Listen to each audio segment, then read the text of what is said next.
ಮಾತಾಡ್ತೀನಿ ಅಂತ ಹೇಳಿದ್ದೆ. ಈಗಾಗಲೇ ಮುಖ್ಯಮಂತ್ರಿಗಳು ಅವರು ಉತ್ತರವನ್ನು ಕೊಡಬೇಕಾದ್ರೆ BJPಯವರು ನಮಗೆ ಮುಖ್ಯಮಂತ್ರಿಗಳು ಉತ್ತರ ಕೊಡಲಿಕ್ಕೆ ನಾವು ಅಶೋಕ್ ಅವ್ರಿಗೆ ಉತ್ತರ ಕೊಡಲಿಕ್ಕೆ ಚರ್ಚೆ ಮಾಡಲಿಕ್ಕೆ ಅವಕಾಶ ಮಾಡಿಕೊಟ್ಟು ಯಾವ ತನಿಖೆಗಳು ಇತ್ತೋ ಆ ಒಂದು ಇಲಾಖೆಯಲ್ಲಿ ಚರ್ಚೆ ಮಾಡಲಿಕ್ಕೆ ಅವಕಾಶ ಇರಲಿಲ್ಲ. ಆದರೆ ನಾವು ಅವ್ರಿಗೆಲ್ಲ ಅವಕಾಶ ಮಾಡಿಕೊಡ್ಬೇಕು ಅನ್ನೋ ದೃಷ್ಟಿಯಿಂದ ಅವ್ರಿಗೆ ಒಂದು ಉದಾರತೆಯಿಂದ ನಾವು ಅವಕಾಶ ಮಾಡಿಕೊಟ್ಟು ಉತ್ತರ ಕೊಡಬೇಕಾದ್ರೆ ಅವ್ರಿಗೆ ಉತ್ತರವನ್ನು ಕೇಳೋಂಥ ಸಮಯ ಸಾನೇ ಇರಲಿಲ್ಲ. ಅವರು ಗಲಾಟೆ ಮಾಡಿಕೊಂಡು ಬಾವಿಗಿದ್ದು ನಾವು ಕೂಡ ಅವರ ಅನೇಕ ಹಗರಣಗಳನ್ನು ಬಯಲಿಗಿಳಿಬೇಕು ಅನ್ನೋದು ಅವ್ರಿಗೆ ಗೊತ್ತಾಗಿ ಬಯಲಿಗೆ ಎಳಿತಾರೆ ಅನ್ನೋದು ಗೊತ್ತಾಗಿ ಅವರು ಬಾವಿಗೆ ಇಳಿದು ತೊಂದರೆಯನ್ನು ಕೊಟ್ಕೊಂಡು ಬರ್ತಾಯಿದ್ರು. ಆದರೂ ಮುಖ್ಯಮಂತ್ರಿಗಳು APMCಯಲ್ಲಿ ಯಡಿಯೂರಪ್ಪನವ್ರ ಕಾಲದಲ್ಲಿ ಬಸವರಾಜ ಬೊಮ್ಮಾಯಿ ಅವರು ಮಂತ್ರಿ ಆಗಿದ್ದಾಗ 47 ಕೋಟಿ ರೂಪಾಯಿ ಹಗರಣ ಇದೆ ಅನ್ನೋದನ್ನು ಗಮನವನ್ನು ಸೆಳೆದಿದ್ದಾರೆ.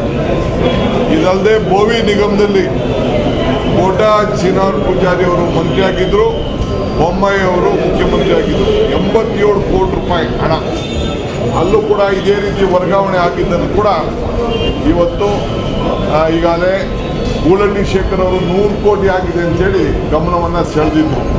ಅದು ಕೂಡ ಈಗಾಗಲೇ ನಾವು ತನಿಖೆಯನ್ನು ಪ್ರಾರಂಭವನ್ನು ನಾವು ಮಾಡ್ತಾ ಇದ್ದೇವೆ. ದೇವರಾಜರ ಟ್ರೈಬ್ಯುನಲ್ನಲ್ಲಿ 222-23ರಲ್ಲಿ ಬಸವರಾಜ ಬೊಮ್ಮಾಯಿರವರು ಮುಖ್ಯಮಂತ್ರಿ ಆಗಿದ್ದರು, ಶ್ರೀರಾಮುಲುರವರು ಮಂತ್ರಿ ಆಗಿದ್ದರು. ಒಂದು 50 ಕೋಟಿಗೂ ಹೆಚ್ಚು ಹಣ ಈ ರೀತಿ ಹೆಚ್ಚು ಕಮ್ಮಿ ಆಗಿದೆ. ಸೊ ಇದಲ್ಲದೆ ಗಂಗಾ ಕಲ್ಯಾಣ ಯೋಜನೆಯಲ್ಲಿ 430 ಕೋಟಿ ರೂಪಾಯಿ ಅವ್ಯವಹಾರ ಆಗಿದೆ.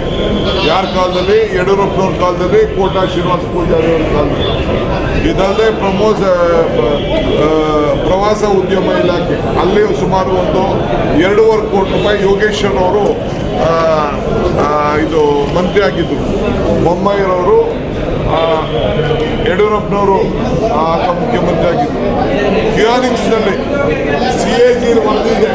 CAG ವರದಿ 500 ಕೋಟಿ ರೂಪಾಯಿ ವರದಿ ಇದೆ. ಅಶ್ವಥ್ ನಾರಾಯಣರವರು ಮಿನಿಸ್ಟ್ರು, BS ಯಡಿಯೂರಪ್ಪನವರು, ಬೊಮ್ಮಾಯಿರವರು ಒಬ್ಬ ಮುಖ್ಯಮಂತ್ರಿಗಳು.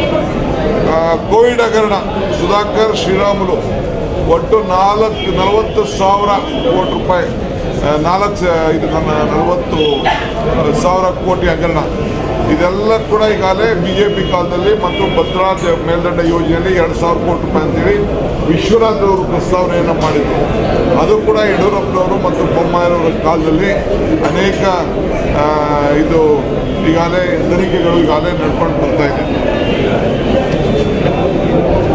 PSI ಮತ್ತು ನೇಮಕಾತಿ ವಿಚಾರದಲ್ಲಿ ಯಡಿಯೂರಪ್ಪನವರು ಮತ್ತು ಬೊಮ್ಮಾಯಿ ಕಾಲದಲ್ಲಿ ಬೊಮ್ಮಾಯಿರವರು ಹೋಮ್ ಮಿನಿಸ್ಟರ್ ಆಗಿದ್ದು, ಅರವಿಂದ್ ಜ್ಞಾನೇಂದ್ರ ಅವರು ಕೂಡ ಹೋಮ್ ಮಿನಿಸ್ಟರ್ ಆಗಿದ್ದು. ಹಾಗೂ ಕೂಡ 100 ಕೋಟಿ ರೂಪಾಯಿ ಬಂದಿರೋದು ಈಗಾಗಲೇ ಜಸ್ಟಿಸ್ ವೀರಪ್ಪನವರ ಸಮಿತಿ ಈಗಾಗಲೇ ಇದ್ರ ಬಗ್ಗೆ ಒಂದು ದೊಡ್ಡ ತನಿಖೆ ಕೂಡ ಈಗಾಗಲೇ ನಡ್ಕೊಂಡು ಬಂದಿದೆ. ಪರಶುರಾಮ್ ಥೀಮ್ ಪಾರ್ಕ್ 11 ಕೋಟಿ ರೂಪಾಯಿ ಬಿದ್ದೇ ಹೋಯ್ತು, ಥೀಮ್ ಪಾರ್ಕ್ಗೆ ಹೊಂಟೋಯ್ತು. ಅದು ಕೂಡ ತಾವೆಲ್ಲ ಗಮನಿಸ್ತೀವಿ. ಆಮೇಲೆ ಬಿಟ್ಕಾಯಿ ಹಗರಣ ಬಸವರಾಜ ಬೊಮ್ಮಾಯಿಯವರ ಕಾಲದಲ್ಲಿ, ಯಡಿಯೂರಪ್ಪನವ್ರ ಕಾಲದಲ್ಲಿ ನಡೆದಿದ್ದು. ಅದು ಕೂಡ ಈಗಾಗಲೇ ತನಿಖೆ ಈಗಾಗಲೇ ನಡ್ಕೊಂಡು ಬರ್ತಾ ಇದೆ. ಯಡಿಯೂರಪ್ಪನವರು ಮತ್ತು ಆಪ್ತ ಉಮೇಶ್ ಅವರ ಮನೆಯಲ್ಲಿ 2020-21ರಲ್ಲಿ 750 ಕೋಟಿ ರೂಪಾಯಿಗೂ ಹೆಚ್ಚು ಅನೇಕ ಹಗರಣಗಳು ಹಣ ಟ್ರಾನ್ಸ್ಫರ್ ಆಗಿದ್ದು ಕೂಡ ದಾಖಲೆಗಳನ್ನು ಈಗಾಗಲೇ ಬಂದಿದೆ. ಸೊ ಅದು ಕೂಡ ಬಂದಿದೆ. ಸೊ ಈಗ ಯಡಿಯೂರಪ್ಪನವರ ವಿರುದ್ಧ ಈಗಾಗಲೇ ಗ್ರಾಮೀಣ ಸಚಿವ ಈಶ್ವರ್ ಅವರು ಅವರೇ ರಾಜ್ಯಪಾಲರಿಗೆ ದೂರನ್ನು ಕೊಟ್ಟಿದ್ದು ಕೂಡ ಈಗಾಗಲೇ ದಾಖಲಿದೆ. ಅದು ಕೂಡ ತನಿಖೆ ನಡೀತಾ ಇದೆ.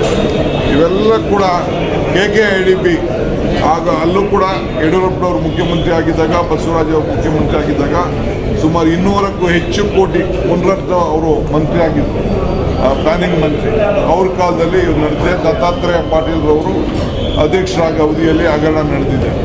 ಕಂದಾಯ ಇಲಾಖೆಯಲ್ಲಿ ಅಲ್ಲೂ ಕೂಡ ಯಡಿಯೂರಪ್ಪನವರು ಇದ್ದಂಥ ಸಂದರ್ಭದಲ್ಲಿ ಅನೇಕ ಹಗರಣಗಳು ಶೃಂಗೇರಿ ಸಬ್ ಅದು ಕೂಡ ದಾಖಲೆಯನ್ನು ಮುಖ್ಯಮಂತ್ರಿಗಳು ಗಮನಕ್ಕೆ ತಂದಿದ್ದಾರೆ. ಭೂ ಹಗರಣ ಸಂಬಂಧಪಟ್ಟಂತೆ ಸುಪ್ರೀಂ ಕೋರ್ಟಲ್ಲೂ ಕೂಡ ದಾಖಲಾಗಿದೆ.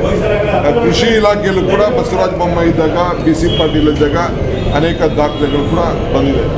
KDBಯಲ್ಲಿ ಕೂಡ ಯಡಿಯೂರಪ್ಪನವರು ಮತ್ತು ಜಗದೀಶ್ ಶೆಟ್ಟರ್ ಅವರು ಇದ್ದಂಥ ಸಂದರ್ಭದಲ್ಲಿ ಕಟ್ಟಾ ಸುಬ್ರಹ್ಮಣ್ಯ ನಾಯ್ಡು, ಮುರುಗೇಶ್ ಶ್ರೀರಾಣಿ ಅವರು ಮುಂತಾದ ಭಾಗಿಯಾಗಿದ್ದರೂ ಕೂಡ ಹಗರಣಗಳ ಕರ್ಮಕಾಂಡ ಈಗಾಗಲೇ ತನಿಖೆಯಲ್ಲಿದೆ. ಇನ್ನು ಬಿಸಿ ಕೂಡ ಆರಿಲ್ಲ. ಗಣಿ ಇಲಾಖೆಯಲ್ಲಿ ಮತ್ತು ಗುರು ರಾಘವೇಂದ್ರ ಬ್ಯಾಂಕ್ನಲ್ಲಿ ಇಷ್ಟು ಸಾವಿರಾರು ಕೋಟಿ ರೂಪಾಯಿ ಹಗರಣ ಆದರೂ ಕೂಡ CBI ಇನ್ನೂ ಕೊಟ್ಟಿಲ್ಲ, ತನಿಖೆ ಆಗಿಲ್ಲ, ಆಫೀಸರ್ಸ್ ನೇಮಕ ಆಗಿಲ್ಲ. ಅದು ಕೂಡ ಈಗಾಗಲೇ ನಾವು ಏನು ವ್ಯವಸ್ಥೆ ಮಾಡಬೇಕು ಅಂತ ಕೂಡ ಈಗಾಗಲೇ ಚರ್ಚೆಯನ್ನು ನಾವು ಮಾಡ್ತಾ ಇದ್ದೇವೆ. ಹೀಗೆ ಅನೇಕ ಹಗರಣಗಳು ಸರ್ಕಾರದ ಮುಂದೆ ಇದೆ. BJPಯವರು ನಡೆದಂಥ ಒಂದು ದೊಡ್ಡ ಬ್ರಹ್ಮಾಂಡ ಭ್ರಷ್ಟಾಚಾರ ನಡೆದದ್ದನ್ನು ಈಗ ಮುಖ್ಯಮಂತ್ರಿಗಳು ಸದನದ ಮುಂದೆ ಇಟ್ಟಿದ್ದಾರೆ. ನೀವು ತನಿಖೆಗೆ ಆದೇಶ ಮಾಡ್ತೀರಾ ಸರ್? ಈಗ ನೀವು BJPಯವ್ರ ವಿರುದ್ಧ ಮೇಲೆ ಆಲ್ರೆಡಿ ತನಿಖೆ ಹಂತದಲ್ಲಿ ಇರುವಂತವಲ್ಲ ಇದೆ. ಕೆಲವು ಮುಚ್ಚಾಕಿದ್ದಾರೆ, ಮುಚ್ಚಾಕಲಿಕ್ಕೆ ಪ್ರಯತ್ನ ಪಟ್ಟಿದ್ದಾರೆ. ಅದು ನಾವೆಲ್ಲ ಶೀಘ್ರವಾಗಿ ಮತ್ತೆ ಅದಕ್ಕೆ ಯಾವ ರೀತಿ ತನಿಖೆ ಮಾಡಿ ಜನರಿಗೆ ನ್ಯಾಯವನ್ನು ಒದಗಿಸ್ಕೊಳ್ಬೇಕು ಆ ಕೆಲಸವನ್ನು ನಾವು ಮಾಡ್ತೇವೆ. ನಿಮ್ಮ ಸರ್ಕಾರದ ಮೇಲೆ ಆರೋಪ ಬಂದ ನಂತರ ತಾವು ಈಗ BJP ವಿರುದ್ಧ ಆರೋಪ ಮಾಡ್ತಾ ಇದ್ದೀರಿ. ಏನು ನಮ್ಮ ಹೇಳ್ತಿಲ್ಲ, ನಾವು ತನಿಖೆ ಮಾಡ್ತಾ ಇದ್ದೀವಿ, ಅದನ್ನು ತನಿಖೆ ಮಾಡ್ತೀವಿ. ನಾವೇನು ಮಾಡಿದ್ರು ನಾವು ಯಾರು ಕೂಡ ರಕ್ಷಣೆ ಮಾಡ್ಲಿಕ್ಕೆ ಹೋಗೋದಿಲ್ಲ.